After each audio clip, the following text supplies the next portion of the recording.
अस्सलाम वालेकुम नाज़रीन, आज हम बात करेंगे ईरान और अमेरिका के दरमियान जो जारी तनाव है उसके बारे में और क्या क्या डेवलपमेंट्स हुई है।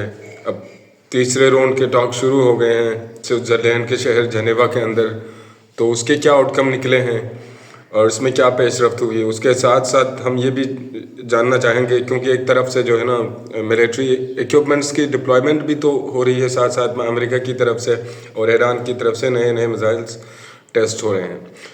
तो इन सब के बारे में बात करेंगे।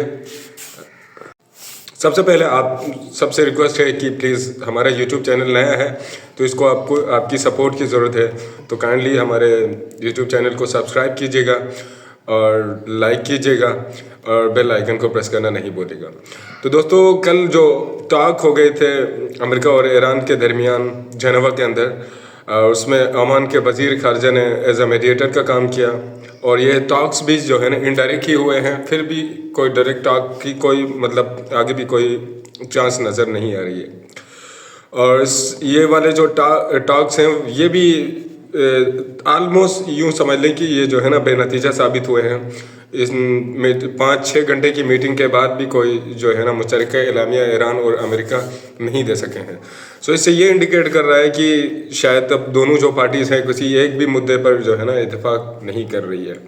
खैर, ईरान के लिए जो शराइत अमेरिका ने रखे हैं और वो शराइत इसराइल के हाथों लिखे हुए और वो ईरान के लिए मेरे ख्याल में काबिल कबूल नहीं है।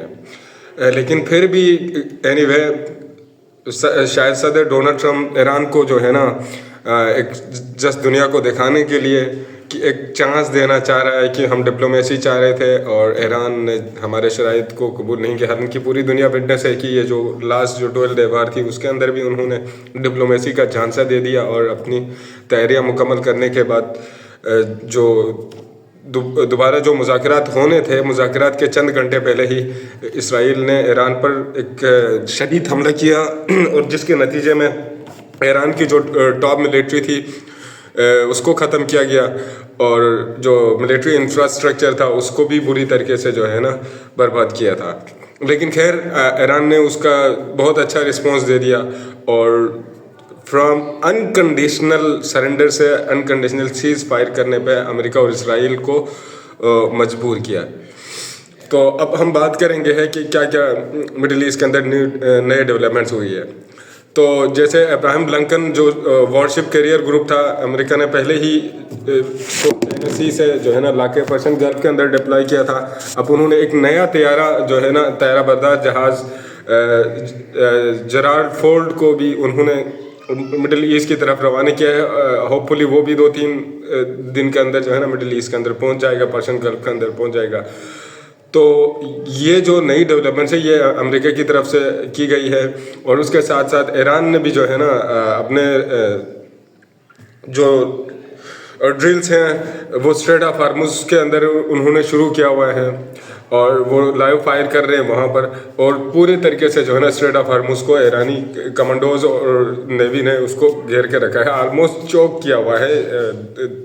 पूरी वर्ल्ड की जो ट्रेड है उनके लिए बंद किया हुआ है और अमेरिका के लिए ये जो मुज़ाकरात होने से पहले ये स्ट्रेट ऑफ हार्मुज़ को बंद करना एक खुला चैलेंज है, यानी कि ईरान जो है ना किसी भी सूरत में अमेरिका के दबाव में नहीं आने वाला है। डजंट मैटर कि वो कितनी मिलिट्री डिप्लॉयमेंट वहाँ पे करता है। और तीसरी जो बात है वो इसराइल अपने तौर से काफ़ी बेचैन नज़र आ रहा है और उसने भी ईरान को धमकी दिया अगर ईरान हम पर अटैक करता है तो हम जो है ना एक अनप्रेसिडेंटेड फोर्स से ईरान पर अटैक करेंगे, रिटालिएट करेंगे। खैर वो रिटालिएट क्या करेगा, वो एग्रेसर है तो वो किसी न किसी तरीके से अमेरिका को फ्रंट पे और खुद जो है ना बैकफुट साइड से जो है ना ईरान पे अटैक करना चाह रहा है। और ये सारी जो सिनारियो जो वोलेटाइल बना हुआ पूरा मिडिल ईस्ट ये सिर्फ और सिर्फ इसराइल की वजह से है। पहले इसको ईरान के न्यूक्लियर उससे जो है ना प्रॉब्लम थी, एम्बिशन से, अब उसको मिसाइल प्रोग्राम से भी प्रॉब्लम है और उसके बाद प्रॉक्सीज तो उसको वैसे भी नाक में उसमें दम करके रखा हुआ है। तो ये जो शराइत हैं ये इसराइल की तरफ से रखे गए हैं और इसी पर जंग होने वाली है। तो देखते हैं दोस्तों, ईरान ने भी जो है ना उनको अच्छा खासा थ्रेटन किया है और ईरान ने कहा कि हम तुम्हारे जो बहरी बेड़े हैं उनको हम समंदर में गर्क कर देंगे। और ईरान ने कुछ AI वीडियोस भी जो है ना अमेरिका को जनरेट करके उसने दिखाया है, कुछ साइमुलेशंस भी की है कि हम कैसे जो है ना तुम्हारे जो बड़े बड़े जो खूबसूरत आर्माडा जिसको आप बहरी बेड़े और कैरियर वारशिप जिसको अपनी स्ट्रेंथ और प्राइड प्रेस्टीज कहते हो, उसको हम कैसे अपने जो है ना मिसाइलों से उसको तहस नहस करके रख सकते हैं। अगर हम बात करें अमेरिका की जो प्रोमिनेंट जो डिप्लॉयमेंट है वो मिडिल ईस्ट में क्या क्या हुई तो सबसे पहले उसने F-35 तैयारे उनके साथ fully equipped fully armed F-35 तैयारे F-18 super hornet F-15 eagle strike वगैरह उसने तैनात किए हुए हैं। और थर्ड और पेट्रियट डिफेंस सिस्टम उसने ऑलमोस्ट पूरे अपने जो अड्डे हैं उन पे लगाया है, इंक्लूडिंग इसराइल। और फिर उसके बाद अगर हम ईरान की तैयारी करें तो ईरान ने जो है ना लास्ट जो टेस्ट किया था वो क्रमशार 4 बैलिस्टिक मिसाइल का था। ये एक ख़तरनाक डिस्ट्रक्टिव पावर का एक बैलिस्टिक मिसाइल है और ये हाइपरसोनिक मिसाइल है मोस्ट इम्पोर्टेंटली। तो ईरान भी जो है ना इस जंग के अंदर अमेरिका को कोई कम नुकसान नहीं पहुंचाने वाला। ये जंग हो सकता है कि रमज़ान में शुरू हो जाए, लेकिन ये बहुत जल्दी ख़त्म होती नज़र नहीं आ रही। यहाँ पर अमेरिका के लिए एक बहुत बड़ा चैलेंज साबित हो सकती है ये। वीडियो देखने और हमसे जुड़े रहने के लिए आपका बहुत बहुत शुक्रिया। प्लीज़ हमारे चैनल को सब्सक्राइब कीजिएगा और इस वीडियो को आगे शेयर कीजिएगा और बेल आइकन को प्रेस करना नहीं भूलिएगा ताकि हमारे जो नए आने वाले वीडियोज़ हैं वो सबसे पहले आप तक पहुंच जाएं। Thank you.